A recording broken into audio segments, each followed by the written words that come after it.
Hello, Pally. I'm Anushka. Today is Thursday, October 19th, and we have Spirit Week, Senior Nights, and TEDx Pally auditions coming up on today's episode.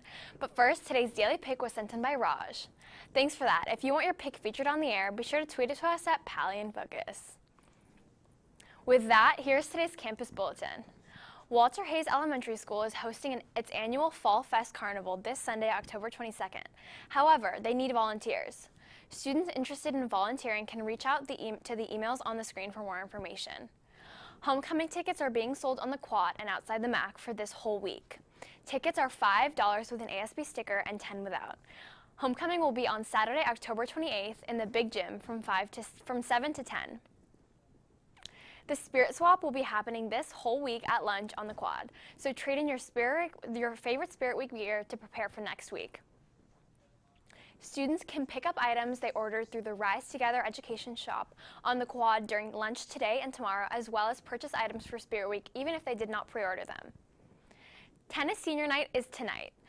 Students should come out to the tennis courts to cheer on the team. Are you passionate about something? Do you want to share that something with your community? Then you're in the right place. TEDx Palo Alto High School Club is hosting its annual TEDx event in March with the theme of Expanding Perspectives. We are looking for student speakers to present a risky idea, unique story, or an uncommon approach to something common. The possibilities are endless. If you are interested in giving a TEDx talk, fill out the Google form at tinyurl.com/TEDxPally and email any questions or comments to the address on the screen. There is a mandatory Spirit Week dance for juniors today. YCS Interact is holding a meeting today at lunch in room 215. There will be food and a service project where you can earn 25 minutes of community service. Pally's Queer Straight Alliance Club will be hosting coming out day activities on the quad at lunch today. There will be cookie decorating and different resources for LGBTQ youth.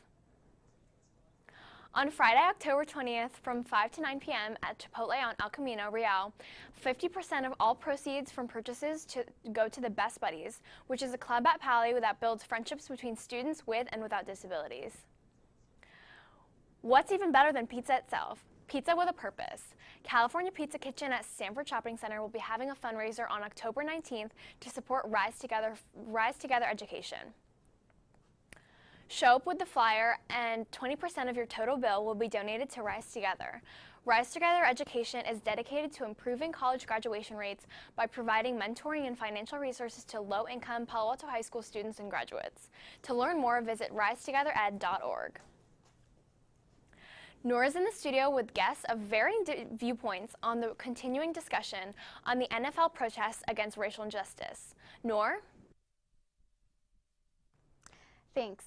Again, I'd like to thank my guests for coming on to talk about the topic. Let's get right to it. Also, what do you think what kind of an impact do you think that these football players who are choosing to kneel are having on their fans and other people who are watching football? Who would like to start that discussion? Or you can go. Thank you. I'd say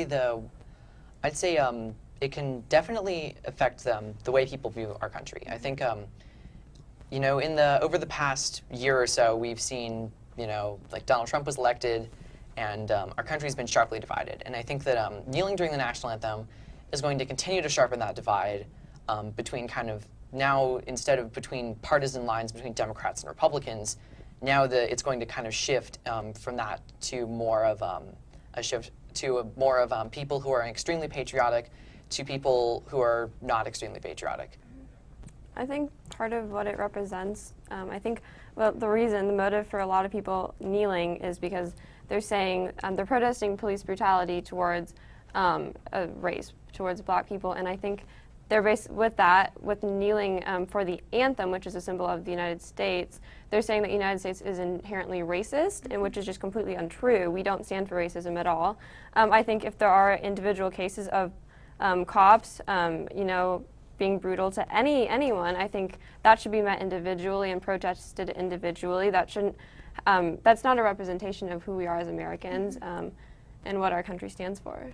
Because the original purpose of kneeling, as Colin Kaepernick said, was to protest police brutality. And I think that if other NFL players were kneeling to protest police brutality, then they should have been protesting the policemen who are guarding the field and not necessarily the anthem or the flag. The way that he's protesting is like the best way that he knows how to do it, because he has this platform and he's figuring out how he can use it to stand up for what he believes in, and he's speaking for all of the people in his race that don't have a voice and they don't have this huge platform that he has. So President Trump stated that the players' protests are a total disrespect of our heritage. What are your guys' thoughts on that? Who would like to start this discussion? Well, I think that what he said really changed how the protest started in the beginning. And like,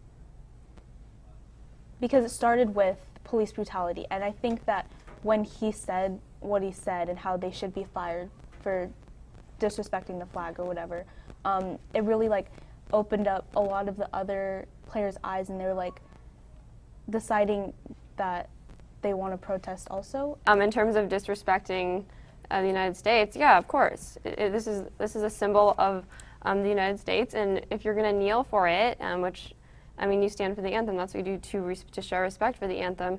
I mean, yeah, that's just completely asinine. I think that it just has become tradition to stand during the national anthem to respect the flag, because the national anthem is a symbol of like our country's independence. And I think that if you don't support like our traditions and our country's independence, then you don't really, I think that you should think about learning more about the history of our country and like how much that we've fought to be an independent state. Okay, moving on. So while contacting students during the pre-production of the segment, one student asked, why do people dislike the act of kneeling since it's illegal and part of the First Amendment? So, that's up to your interpretation, but what do you guys think about that? I mean, I feel like a broken record. I mean, we don't like it because this is just disrespectful to the country. It's a symbol of the country. You kneel for it, that's disrespectful. It completely like undermines and disrespects the people who are going out there and risking their lives, and millions of people have lost their lives for this country, and then and protecting the freedoms of people to make millions of dollars running around in tight pants on football fields. It just doesn't work. No, I understand. Okay, go ahead. While many people will, not be okay and they find it disrespectful, ultimately you have to still let them do it. It is their First Amendment right. There are plenty of other things that people do that are far more disrespectful than kneeling during the national anthem. People wave Confederate flags. They wave swastikas. Both of those are symbols that are directly against the United States.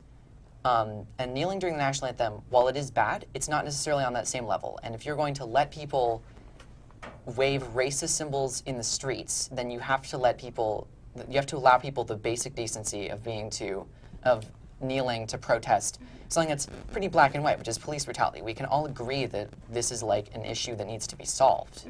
Yeah. I completely agree with what you're saying. I just wanted to put that out there. I completely agree with that. Yeah. The one thing I don't agree with, I think the issue of police brutality is a problem. I don't think it's a race problem. I mean, I think that when people are given a position of power, there's going to be people that abuse that power, and I think this shouldn't be an issue of race. This should be, I mean, it's terrible, but it's not a race problem like the kneeling suggests.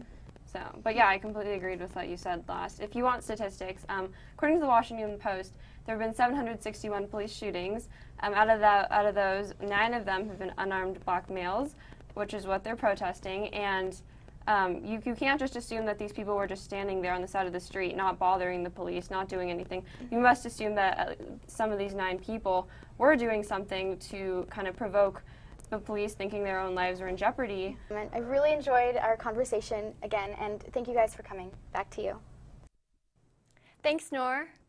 Well, that does it for us today. Remember, you can get the latest news from InFocus anytime, anywhere by checking us out at www.infocusnews.tv, or find us at InFocus News on Instagram and Facebook, and follow us at Pally InFocus on Twitter and Snapchat.